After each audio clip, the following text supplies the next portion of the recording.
Brad, you've been through this before, but coming from behind, can you just talk about this team that doesn't give up in the last few minutes? And I guess it would be easy to give up. Why doesn't this team give up?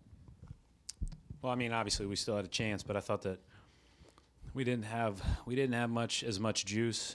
I don't think it was like anything more than for whatever reason we just didn't have it. I thought that we had it at the start of the game, and then I thought we got deflated a little bit by their tough shot making. I thought that we were, we came out of the gates, we had good offense, we had good purposeful defense, and then Porzingis hit the really contested shots, and Carmelo did too, and then I thought we were pretty quiet for a couple of quarters, and then we turned it up at the end, and we're fortunate to win that game. I mean, you don't like it when Carmelo has the ball at the very end, but I thought our guys for the most part did a pretty good job at the end.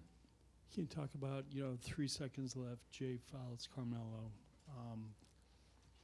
The timing of that seemed to really disrupt them, and then when we had the Carmelo gets timeout ball with 21, we just said they don't have a timeout left, and we have a foul to give to Jay because we knew Carmelo would have the ball, and Jay did a great job of timing it appropriately. And then with the last shot, we were in our little zone, and Carmelo just posted up the top of our zone, which was a really good play because he can shoot over our guards. But Jay did a good job of distracting him, and Marcus did a good job of forcing a very difficult shot. Coach, was offensively didn't seem to have the flow one-on-one, the ball movement. Was that something about what you were talking about just a moment ago? Yeah, and they've given us fits all year with they've done a good job on us. They've been very physical. They're a big team. They're very physical in the guard spots. I mean, when you start talking about a follow playing Carmelo, Lance Thomas plays some three, all those guys. So it's a tough team for us to play against. And I think they'll, they're going through a rough patch right now, but I think they'll have their really good moments the rest of the season because they've played really well at times. And tonight I thought they were great, and I thought they were better than us really the whole night. Coach, Evan Turner made multiple key plays for you guys down the stretch, but the one where everyone else seemed to quit on a play with the ball was going out of bounds, and he saved it to Sully. Sully outlets it for the layup. How did that play kind of characterize just what he brings to you every single night? Just seems to do the little things for you guys. Well, and then on the very next play, we get a stop, and he's dribbling up the court and just makes a 15-foot pull-up. He does a lot for us. And he's really played well, and I thought that obviously we don't win this game without him. And we probably don't win the last New York game without him. He's been for whatever reason he's been very good in these particular games. He's usually good anyways, but these particular games he's been very good. Brad, on Avery's go-ahead bucket, was that the design for him there, just to kind of have the option to make that quick drive? That was for the drive. And then just. And then he just had to read if he was going to be able to get it off or not because Lopez was in the opposite corner. Or Sully was in the opposite corner. And just building off of that, and again, the ability to, those quick strike plays, you guys' ability to execute there in the last couple minutes, not just score, but score quickly. How much has this team improved in just, executing on those kind of things down the stretch? Yeah, I mean, the one before where Isaiah drove it and Sully laid it in, I thought was – we've walked through that quite a bit over the last couple of weeks in case we were going to use it. And then the last one was just we've done that multiple times in the last 3 years. And that's just a simple misdirect drive. If you think Avery's a hard guy to keep in front when he rips it like that. I know Carmelo's going to make his shots, but Jay just seemed to hang with it and just wore him down eventually. Yeah, I mean, Carmelo was really good. You don't have and I know, it's frustrating when you're not winning. But the best of the best always come back and just seem to play like world beaters, in those moments when their backs are kind of against the wall. And he was great tonight. He's been great on film. He's having a really good year. And we're lucky we had two guys jumping at him on that last play because, you don't like him having the ball at the end of it. 30-4 was the edge on the fast break points. Obviously starts with your defense and ends in the transition game. What impressed you the most about the way that your guys defended inside the paint? Because it seemed like the Knicks were taking a lot of shots. Yeah, so I thought the defense inside the paint got better in the second half. I thought the first half, in fact, we talked about it at halftime. The deep post position was too much for us. They got us too deep, and it made some of those more difficult shots a little bit easier. Second half, we did a much better job, and Sully did a great job on the one play late where Lopez ran out of time, and then Sully's outlets were big plays because you can score without much time going off the clock and without a contest.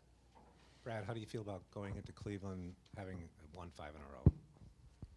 I mean, tomorrow's a new game. It's its own separate entity. What happened the last time we were there and what happened in the last 5 games, doesn't factor into how we play once the ball is tipped. And so the deal is we have to start better than we did last time when we played them. We were down 15 at the end of the first quarter. And, hopefully don't put ourselves in that position again. Obviously, you'd like to have the same result, but it's going to be very difficult. They're the cream of the crop in the East for sure. Brad, can a team kind of take on an identity like you guys seem to be with, no matter how late it is, no matter what the deficit is? Even sometimes when you don't quite get it, it seems like there's never any quit, or also just like always this belief that like, all right, we're gonna make our last. I think you have to find a way. I think that belief is created over time by by doing things, by accomplishing something, and I think that belief, just can't lead to thinking that you're going to bail yourself out, out of those situations every time. That's what you got to be leery of. But I do think that if you are able to win a couple of close games, or able to execute and are able to get stops or whatever the case may be, I think that does build a trust and a belief in that you're going to have a shot. You're at least going to have a shot. Brad, one of the things Kurt Rambis said that stood out about this team is that they play unselfishly and everybody knows their roles. Going into the year when there were so many players that you guys seem to be pretty evenly across the board, how difficult was it for those guys to buy into their roles, and what goes into that, I guess? I think that's an every year thing. I think every year you start the year with 15 guys. They're all very anxious to play and all very anxious to make their mark. Obviously, depending on their level of play prior to this, will drive some of that, but young guys are too, and I think the biggest thing is the guys that aren't playing have to stay ready through these types of runs and be ready to impact us in a winning way when they get their opportunities, like Jordan Mickey did the other night. But there comes a time in each season, if you're lucky as a coach, that stuff is really, really well defined in the eyes of the players, because it can be as well defined in the coach's eyes as you want, but it's got to be well defined in the eyes of the players. And then you're coaching basketball and you're playing basketball and you're enjoying it, and there's a fun part of it as a team and everything else. But that stuff happens over time. Again, that's why it's a long year, and you just kind of stay the course early on, and then you hope you get to the point like this, and then you hope it stays like this. There's a lot of things that can distract that too. What to say about the players? No, it's all them. I mean, they have to make that choice. That has to be a conscious choice, and it's a hard choice to make.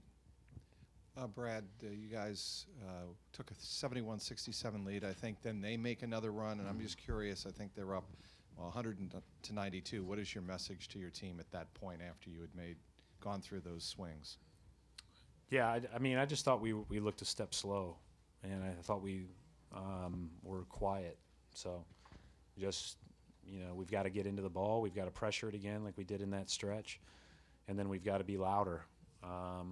And on the other end of the floor, we have to attack up the floor, and then if we don't have it, attack the paint and try to play inside out. And I thought we did a pretty good job of that late. I thought the last 4 minutes we were fine. We were good, but up to that point we struggled. Brad, did you initially plan to have Evan play all 12 minutes in the fourth, or just the small ball matchup could dictate for it to work? I didn't even know he did. Couldn't take him out. I mean, I thought he was really valuable for us tonight because of their physicality. He can handle the physicality on the drives off the pick and roll and make a play or finish and those type of things. And I didn't even realize he played that time.